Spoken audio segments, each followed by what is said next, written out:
Olá, alunos do segundo ano, tudo bem? Aqui é a professora de Geografia, Welma Pereira. Iremos para a nossa última correção, semana 4, do Plano de Estudo Tutorado Geografia.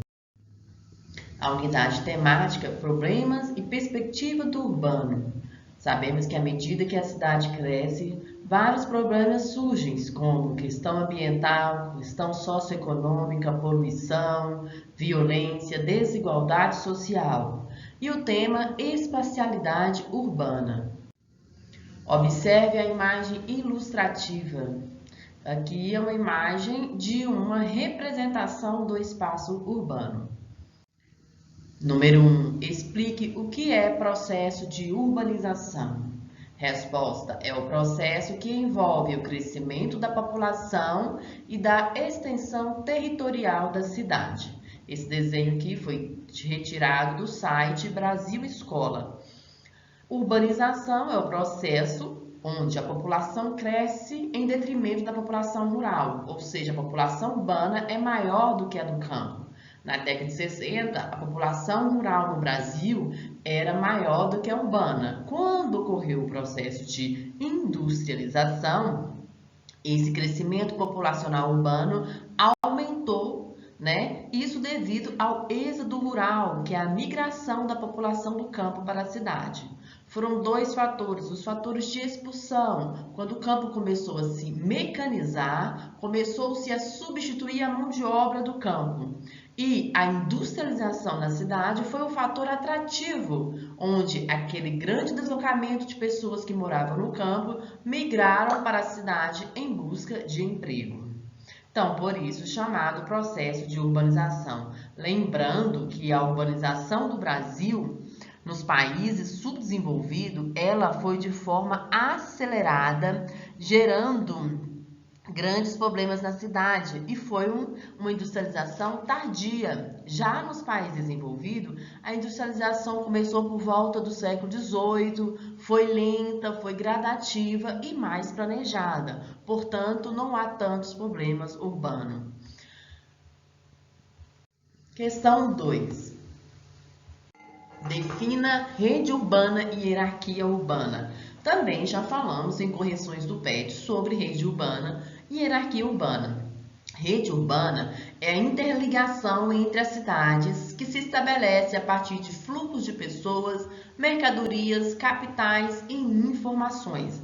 Então, a pessoa que desloca de uma cidade para outra para trabalhar, para comprar mercadorias para vender em seu comércio, né, que circula capitais, informações, pessoas que saem para estudar em outra cidade, então forma-se uma rede urbana. Geralmente, a cidade maior oferece essas melhores condições de saúde, de hospitais, de educação, universidade, então ocorre-se uma rede urbana, sempre formando a interligação entre a cidade.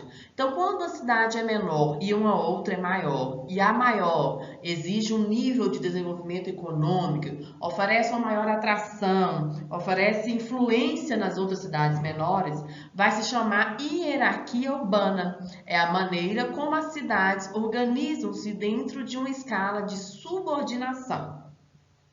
Exemplo aqui, nesse esqueminha, o exemplo clássico, a metrópole nacional, por exemplo, São Paulo, polariza uma metrópole regional, Belo Horizonte, que vai polarizar um centro regional, é o caso de Passos, e Passos vai polarizar uma cidade local, Alpinópolis, e Alpinópolis polariza uma vila, no caso São Bento. Então, há uma subordinação aqui entre a maior cidade até a menor. Aqui é um esquema atual, porque com o avanço da tecnologia, dos meios de comunicação, essa metrópole nacional aqui, o exemplo São Paulo, ela exerce influência na metrópole regional, no centro regional, na cidade local e até mesmo numa vila. Por exemplo, um morador aqui da zona rural da cidade de Alpinópolis, tendo o uso da internet, pode comprar uma mercadoria que está lá em São Paulo e essa mercadoria vai chegar até o seu local. Então, há uma influência de hierarquia urbana e que não exige tanto mais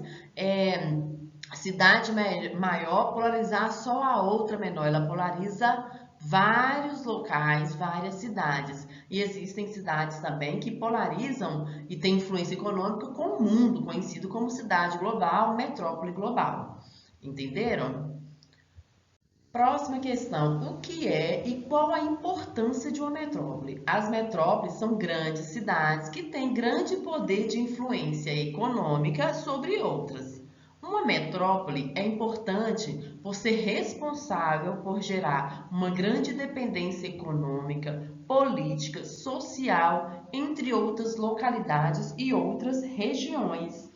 Elas funcionam como polo ou zonas centrais, capaz de receber uma grande quantidade de investimentos através da fixação de grandes empresas. São nessas metrópoles que encontram os grandes polos administrativos, as grandes universidades, as grandes multinacionais. Então oferece muitos serviços, né?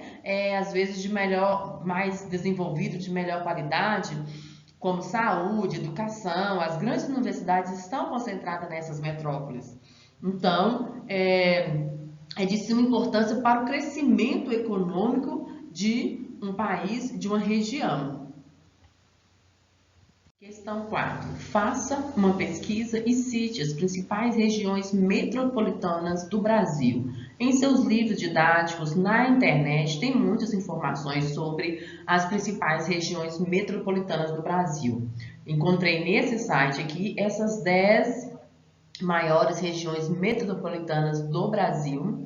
São Paulo, com 39 municípios, Rio de Janeiro, 19, Belo Horizonte, 34, Porto Alegre, 32 municípios, Recife, 14, Fortaleza, 15, Salvador, 13 municípios, Curitiba, 29 municípios, Campinas, 19, Goiânia, 11 municípios. Então, são as 10 regiões, as maiores regiões metropolitanas do Brasil, com seus números aí de habitantes. São Paulo com mais de 19 milhões de habitantes, né? Rio de Janeiro com mais de 11 milhões de habitantes. Então, aqui eu estou dando como exemplo a região metropolitana de Belo Horizonte, que faz parte aqui do nosso estado.